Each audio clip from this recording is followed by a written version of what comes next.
Hepinizi hem Hak İş Konfederasyonumuz, hem Memur Sen Konfederasyonumuz, hem de Özbüro İş Sendikası adına sevgiyle selamlıyorum. Hepiniz biliyorsunuz, bir süreç yaşıyoruz.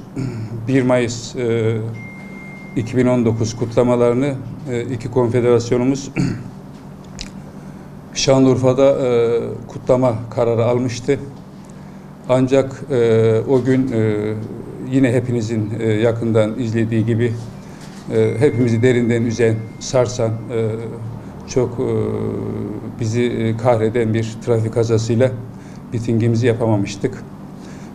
Her iki konfederasyonumuzun genel başkanları o gün dünyayı, Türkiye'yi, emekçilerin sorunlarını, dünyaya olan itirazlarımızı ifade edecekleri o 1 Mayıs kutlamalarında maalesef bu elim kaza sonucu kaybettiğimiz arkadaşlar nedeniyle mitingimizi tamamlayamamıştık. O günden bugüne kadar hem konfederasyonlarımız hem de sendikamız 1 Mayıs'tan bugün 29 Mayıs o gün bugündür arkadaşlarla beraberiz.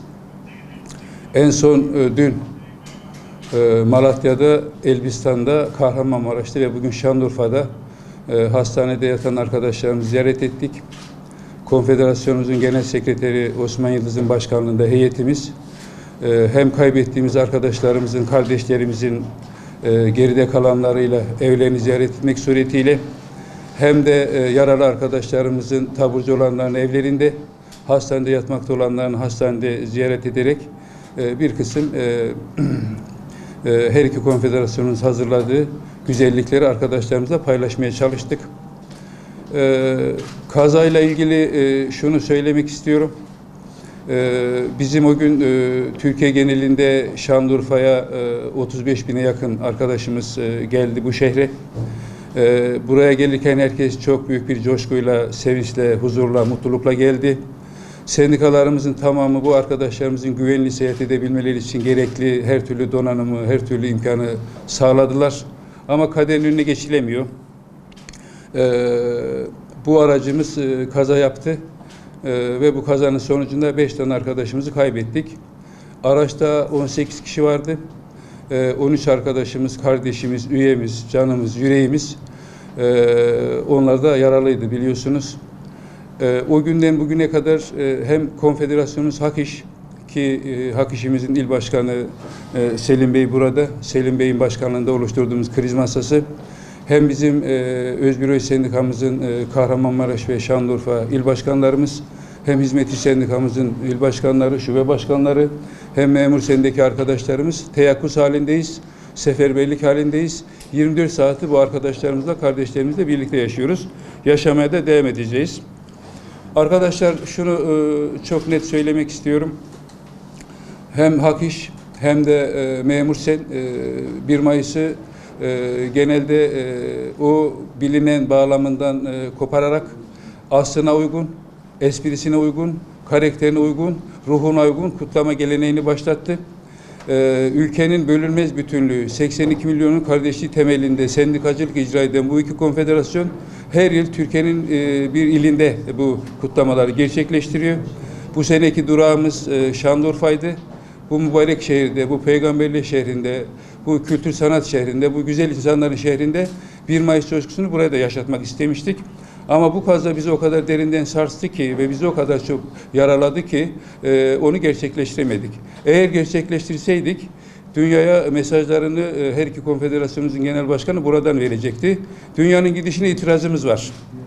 Küresel sermayenin, onun sözcülerinin adı devlet olan çetelerin yaptıklarına itirazımız var. Dünyayı silahın ve paranın şekillendirmesine itirazımız var. Dünyayı sevginin, barışın, adaletin şekillendirmesini istiyoruz. Şanlıurfa'dan bütün dünyaya bunu ilan edecektik ama olmadı. Hayat devam ediyor. Bu hem kaybettiğimiz arkadaşların hem de yaralı arkadaşlarımızın bundan sonraki hukuk sürecinde bütün yapılması gerekenleri sendikamızın hukukçuları yapacaklar. Bu arkadaşlarımızın yanındayız. Öncelikli dileğimiz ve duamız bir an önce sağlıklarına kavuşması. Ondan sonraki süreçte de bu arkadaşlarla ilgili hukuksal anlamda yapılması gerekenleri sendikamız yapacak. Tekrar söylemem gerekirse bu 1 Mayıs'tan bugüne kadar özellikle Selim Bey'in başkanlığındaki kriz heyetimiz ve buradaki arkadaşlarımız olağanüstü bir çabayla yapılması gerekeni yaptılar. Kahramanmaraş'ta, Şanlıurfa'da, Elbistan'da kaymakamımızdan valimize, emniyet müdürümüzden diğer bütün devlet kademeleri bu işle çok yakından ilgilendiler. Hastanelerimizin özellikle başhekimleri ve doktorlarına çok teşekkür etmek istiyorum. Cumhurbaşkanımız Recep Tayyip Erdoğan Bey bizzat 2 kez burayı aramak suretiyle gerekli talimatları verdi. Her iki konfederasyonumuz genel başkanı bunu ta bütün dünyaya taşıdılar. Ve biz arkadaşlar biraz sendikacılığı farklı kodlarla yapan iki konfederasyonuz. Bizim için bir tane insan bir dünya demektir. Hatta dünyadan daha kıymetlidir. Kimsenin burnunun kanamasını istemeyiz. Bu nedenle bu elim kaza bizi sadece üzmekle kalmadı. Bundan sonraki süreçte de bu arkadaşlarla ilgili yapılması gereken her şeyi yapacağımızı tekrar ifade etmek istiyorum. Kayıplarımızın dışındaki yaralarımızın durumu çok iyi. Şu anda Malatya'da 2 tane arkadaşımız var. Birisi bugün taburcu oluyor. Şu anda Şanlıurfa'da Mehmet Akif'te bir tane arkadaşımız var. O da neredeyse az önce doktorla da konuştuk. Taburcu olma aşamasına gelmiş durumda. Kahramanmaraş'ta 3 arkadaşımız var. Diğer arkadaşlarımız taburcu oldu. Oldukça iyiler.